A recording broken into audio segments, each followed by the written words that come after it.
Good morning, dear students. Hope doing well. Today we are here with our economic topic chapter 2, Fundamental Concepts and Terminologies part 1. See, in chapter 1, we have already studied about the introduction of economics, right? We have almost clear up the topic of economics, that what is its meaning, right? What is its importance and all. So, in this chapter, this is also one of the most important part of economics, that in economics we use certain terminologies, right? Certain concepts. कुछ ऐसे words हैं जो हम बहुत use करते हैं economics में, और ये जरूरी है कि हम उस वर्ड के मीनिंग्स जाने, राइट? फॉर एग्जाम्पल प्राइस है, वैल्यू है, गुड्स सर्विसेज है, वेल्थ और वेलफेयर है, राइट? सो ये सारी चीजों के इन टर्मिनोलॉजीज के मीनिंग जानना बहुत जरूरी है, because this are the common words which we used in economic dictionary, we can say, ठीक है? इकोनॉमिक के डिक्शनरीज में ये सारे वर्ड्स बहुत कॉमन है. सो इन दिस चैप्टर हम इसके फंडामेंटल कॉन्सेप्ट्स और टर्मिनोलॉजीज पर स्टडी करेंगे. Okay, so let's begin. So our highlight points are, first of all, introduction. We'll read the introduction of the chapters. What is the chapter about? Then comes on price and value. We'll discuss the meaning of price and value, and in that we'll study use value, exchange value, relationship between use value and exchange value, and goods and services. Okay, only this much topics only we are going to study in this lecture. Okay.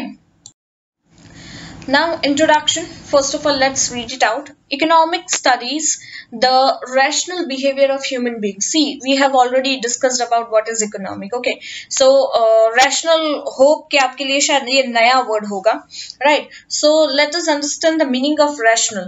Rational means the quality of being based on or in accordance with reasons or logic. So इसको easily समझे तो we can say कि कोई भी चीज का reasons और logic, when we give some reasons, some logic, we call it as rational, or rationality is one and same, ठीक है?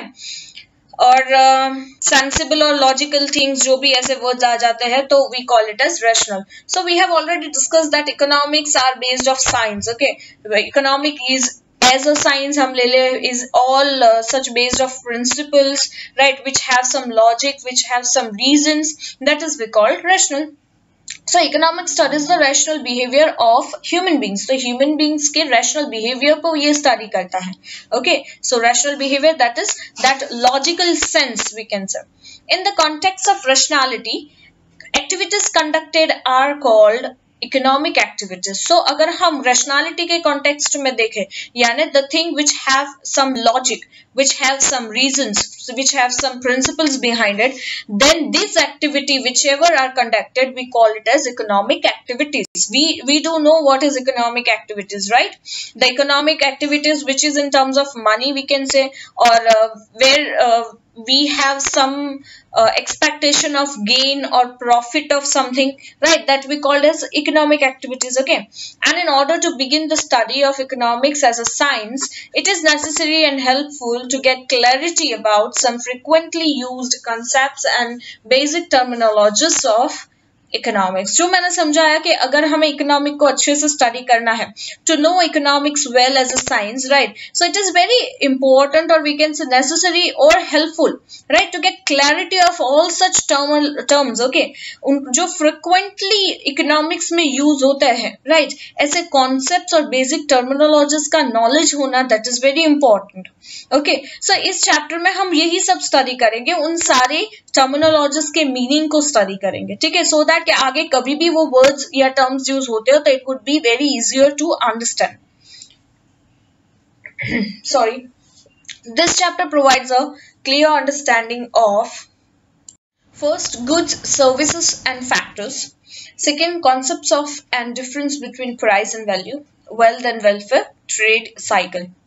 So इस चैप्टर में हम जो टर्म्स को अंडरस्टैंड करेंगे, we are going to understanding it clearly. That is first is goods, services and factors. ठीक है, ये टर्म्स को हम समझेंगे कि गुड्स, जनरली गुड हमारे लिए क्या अच्छा या बुरा होता है, but in terms of economic it is not like that. Okay, goods यानी सम टाइप्स ऑफ कमोडिटीज और something. Okay, so will go in detail and will read it out that what it means. Next comes the concepts and difference between price and value. Usually अभी तक हमारे sense में यही था कि price और value it's one and same, right, किसी चीज की वैल्यू होती है, किसी चीज की price, it's one and same, but no, there is a difference in economics. Okay, so will find out the difference between that. Wealth and welfare, right, हमारे लिए पहले ये शायद टर्म्स हम सिनोनिम्स की तरह यूज करते थे, but here it has different. Okay, next comes the trade cycle. Let's move on. First of all let's read out price and value. Price और वैल्यू क्या है, उसका इंट्रोडक्शन देखो. In every day language we use the words price and value alternatively to denote the same meaning. जैसे मैंने कहा कि अभी तक हमने आगे जितने भी टर्मिनोलॉजीज देखे, right, like price, value, goods, service, factors, या wealth and welfare, trade cycle, अभी तक हमारे सेंस में यही था कि these are the synonyms of each other. Okay, ये उसका दूसरा मीनिंग है, ऐसे मान के हम चल रहे थे, but no, in economics they have some of the different meaning. Okay, economics में प्राइस और वैल्यू डिफरेंट है.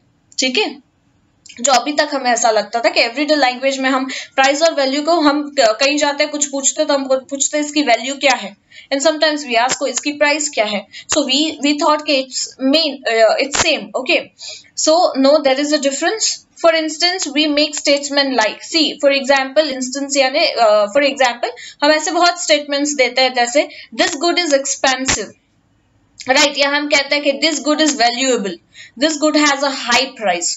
तो मीनिंग तो कहीं ना कहीं सेम ही हो रहा है. ये गुड बहुत महंगा है, या ये गुड की वैल्यू ज्यादा है, या ये गुड का प्राइस ज्यादा है. Somewhere we find that the meaning is one and same, but no, there is a difference, and we find out that difference. Okay, when these statements are made, they are made without drawing a difference between price and value. Okay, so let's find out the difference between this price and value.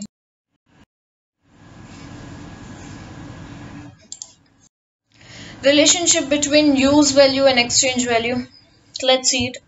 See, if a commodity has a high use value, then it is not necessarily said to have a high exchange value. See, कोई भी commodity की use value ज्यादा हो, use value अब हमें पता है जिसका usage ज्यादा हो, but ऐसा जरूरी नहीं है कि अगर उसका use value ज्यादा है तो उसका exchange value भी high हो. But अगर किसी भी commodity का exchange value ज्यादा है तो definitely उसका use value ज्यादा हो सकता है. ठीक है, अब एक्सचेंज वैल्यू, यूज वैल्यू क्या, कैसे ज्यादा कैसे कम, let's see. Exchange value is determined by scarcity of a resource in relation to its needs और use, scarcity of supply in relation to its demand. See, exchange value किसको determine करता है, क्यों ऐसा है कि एक्सचेंज वैल्यू ज्यादा हुई तो उसकी यूज वैल्यू भी ज्यादा होगी, बट यूज वैल्यू ज्यादा हुई तो एक्सचेंज वैल्यू ज्यादा नहीं भी हो सकती है. गेटिंग, इसका मतलब क्या है कि जो हम डेली यूज करते हैं उसकी वैल्यू ज्यादा हो, ठीक है, वो हो सकता है, बट उससे उसकी एक्सचेंज वैल्यू भी ज्यादा हो, उसके चांसेस कम है. कैसे, क्योंकि एक्सचेंज वैल्यू किसको डिटरमाइन करता है, एक्सचेंज वैल्यू डिटरमाइन करता है स्केर्सिटी ऑफ रिसोर्स को. ठीक है, स्केर्सिटी ऑफ रिसोर्स यानी लिमिटेड रिसोर्स या किसी भी गुड्स या कमोडिटी की कमी होना. See, we all know that human bonds are unlimited, but उन अनलिमिटेड वांट्स को फुलफिल करना इट्स नॉट पॉसिबल. तो जब वो चीजें पॉसिबल नहीं होती तब स्केर्सिटी अराइज होती है, चीजों की तंगी अराइज होती है, कमी अराइज होती है. गेटिंग, तो क्या होगा कि ऑटोमेटिकली एक्सचेंज वैल्यू बढ़ जाएगी. जैसे हमें पता है कि सपोज इस बार बहुत ज्यादा अगर बारिश गिरी, ओके, और अच्छा खासा हमारा एग्रीकल्चर बिगड़ गया, तो जो भी प्याज थे, we all know that onions price usually कम होते हैं, बट हमने ये भी देखा है कि ऐसे वक्त भी आया कि ऑनियंस की प्राइस 100 रुपीज पर केजी भी गया है. क्यों गया, क्योंकि क्या हो गया, स्केर्सिटी बढ़ी, राइट, उसकी स्केर्सिटी बढ़ने की वजह से क्या हो गया, उसकी एक्सचेंज वैल्यू बढ़ गई. राइट, जब भी कोई चीज की कमी होती है या लिमिटेड प्रोडक्ट होता है तो उसका प्राइस बढ़ जाता है, उसकी एक्सचेंज वैल्यू ऑटोमेटिक बढ़ जाती है, भले उसकी यूज वैल्यू कम हो, उसका यूसेज इतना ना हो, फिर भी. गेटिंग, सो यहाँ पे यही दिया, देखो, scarcity of supply in relation to its demand. जैसे डिमांड 10 यूनिट की है बट सप्लाई 5 यूनिट का है, तो ऑब्वियसली क्या होगा, एक्सचेंज वैल्यू बढ़ जाएगी, प्राइस बढ़ जाएगा.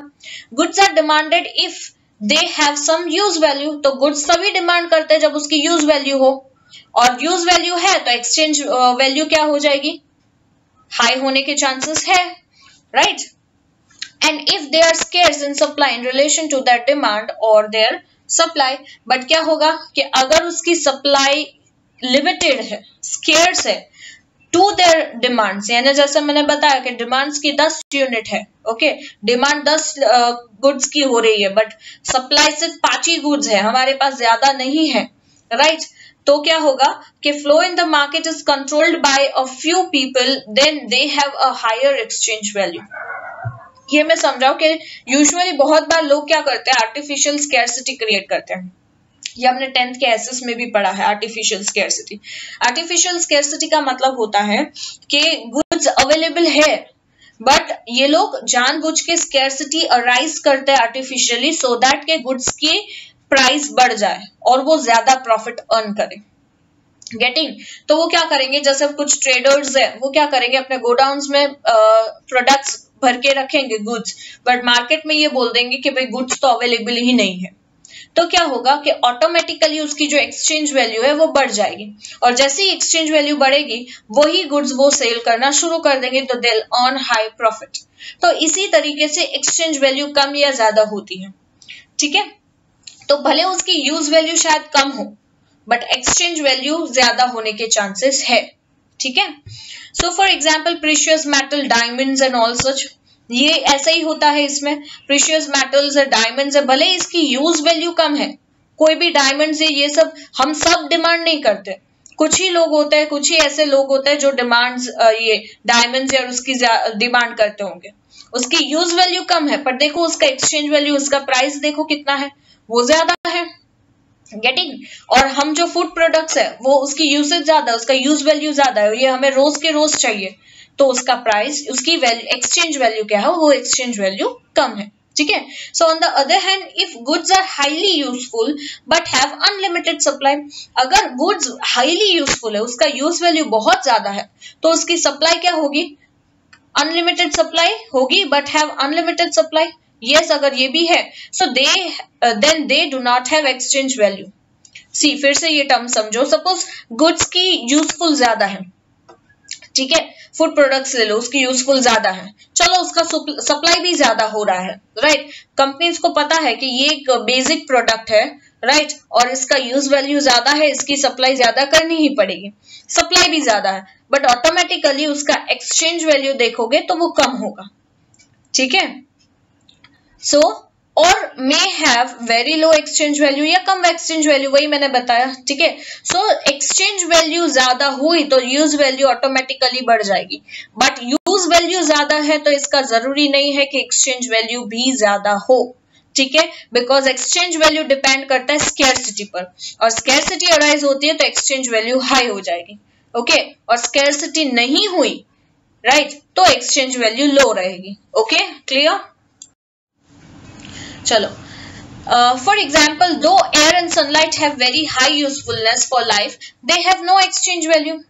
सबसे जरूरी हमारे जीने के लिए क्या है, एयर एंड सनलाइट, मुफ्त में मिल रही है, जिंदगी के लिए जरूरी है, ये नहीं ले पाएंगे तो हम मर जाएंगे, यूजफुलनेस बहुत ज्यादा है फॉर लाइफ, फिर भी इसकी एक्सचेंज वैल्यू क्या, zero, right, as they are abundant in supply, क्यों, क्योंकि ये बहुत सारा सप्लाई में है, अबंडेंट है।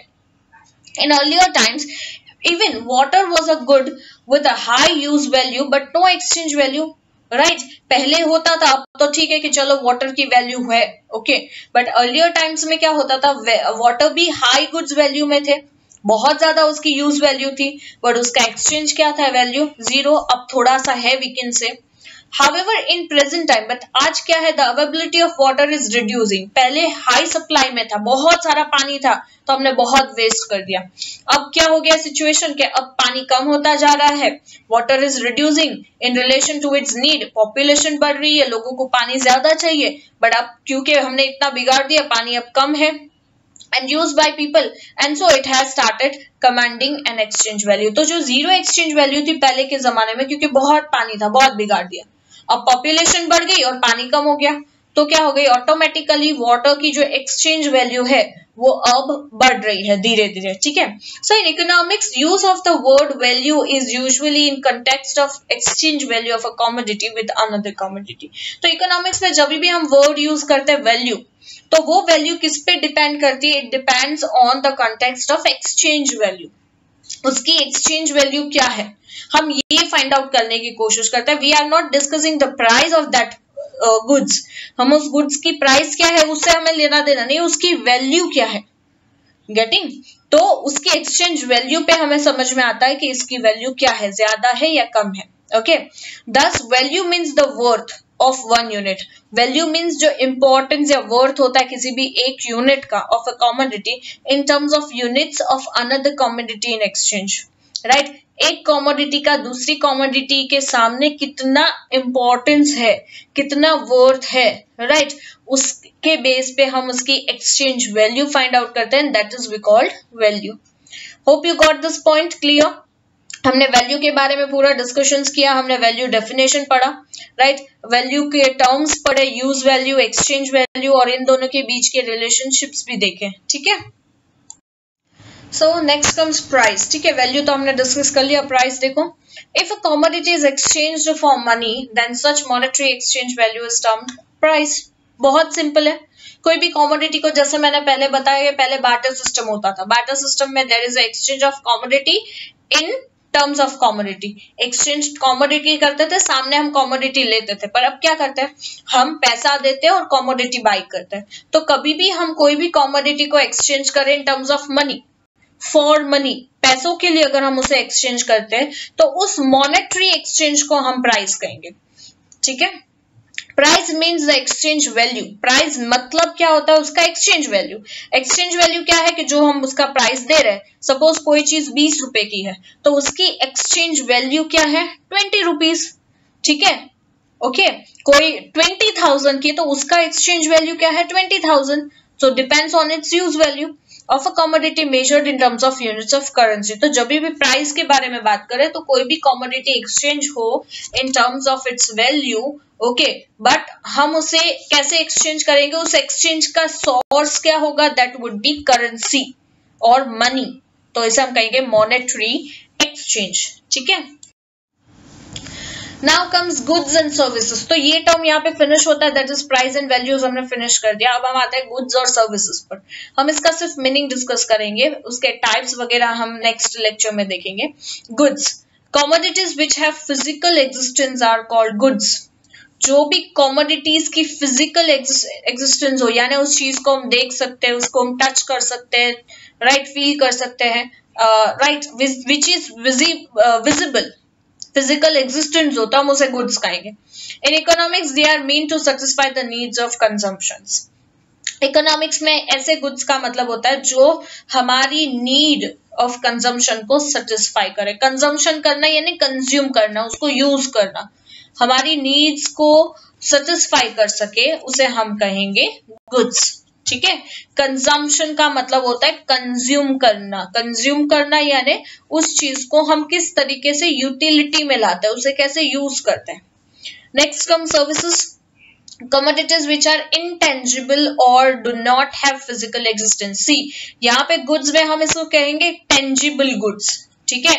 इसको हम दूसरा क्या कह सकते हैं, tangible goods, जिसका मतलब which are visible, which we can touch, we can see, we can find out the colors and we can describe that. But services जो है वो इनटेंजिबल है. इनटेंजिबल यानी इट इज इनविजिबल. वो गुड्स दिखते नहीं है, ये सर्विसेज जो है ये दिखती नहीं है.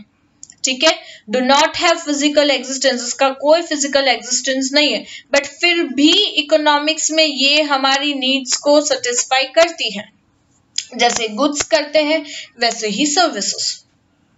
गेटिंग. जैसे बैंकिंग सर्विस देख लो, बैंकिंग गुड्स है नहीं, वो गुड्स नहीं है, वो सर्विस. बैंक हमें सर्विस प्रोवाइड करता है.